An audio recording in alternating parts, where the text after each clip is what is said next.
Kemudian seorang sholat 2 rakaat ya sebelum subuh, 2 rakaat sebelum subuh. Yang afdalnya dia sholat di rumah. Terutama kalau masjid-masjid misalnya antara adzan dan iqamat punya waktu yang lapang, 15 menit, 20 menit. Kita masih sempat sholat 2 rakaat di rumah, kemudian kita menuju masjid. Namun sebagian masjid azannya sangat cepat, qomatnya sangat cepat, antara azan iqamat durasinya sangat cepat sehingga terpaksa kita azan sudah di masjid kemudian kita sholat 2 rakaat agar tidak ketinggalan sholat subuh. Tapi 2 rakaat ini kita kerjakan. Siapa yang kerjakan langsung di masjid, maka tidak perlu sholat tahiyatul masjid. Langsung aja sholat 2 rakaat sebelum subuh karena itu sudah cukup. Tapi barang siapa yang sholat di rumah, ya, kemudian dia ke masjid, maka dia sholat lagi tahiyatul masjid karena dia masuk masjid disunahkan untuk tahiyatul masjid. Saya ulangi, yang langsung sholat qobliyah di masjid, maka tidak perlu tahiyatul masjid. Ya. Karena sudah mencukupi dari tahiyatul masjid. Dan sholat qobliyah tidak perlu panjang-panjang.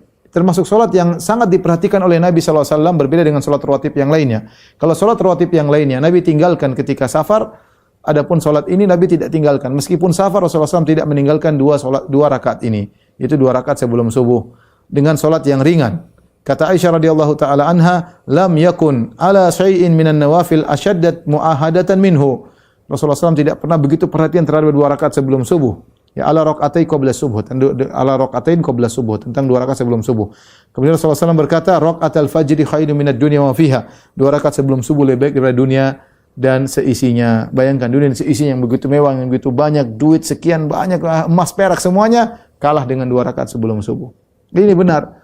Karena seorang kalau 2 rakaat dia kerjakan 2 rakaat sebelum subuh, dia akan mendapatkan pahala di akhirat yang lebih baik daripada dunia dan seisinya. Ya.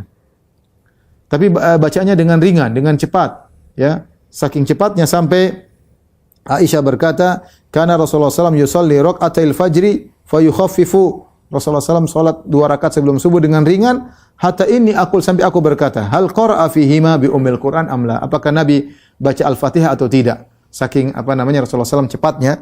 Ya tentu cepat-cepat bukan cepat banget, tapi yang bacanya surat Al-Fatihah tidak dilama-lamakan. Kemudian suratnya juga surat pendek seperti Qul ya ayyuhal kafirun, rakaat 2 qul huwallahu ahad. Kemudian ini yang mudah ya.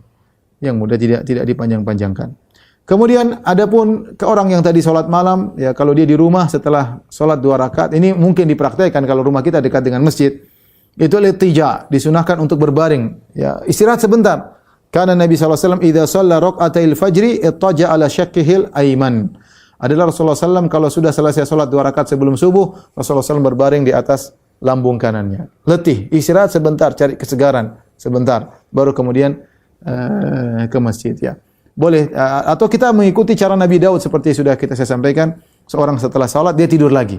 Kalau dia tidur lagi enggak apa, dia pasang alarm pas subuh, dia tidur lagi sehingga dia lebih segar. Ini juga bisa dipraktekkan sehingga kita ada waktu istirahat antara setelah salat malam dengan subuh. Ini boleh dikerjakan.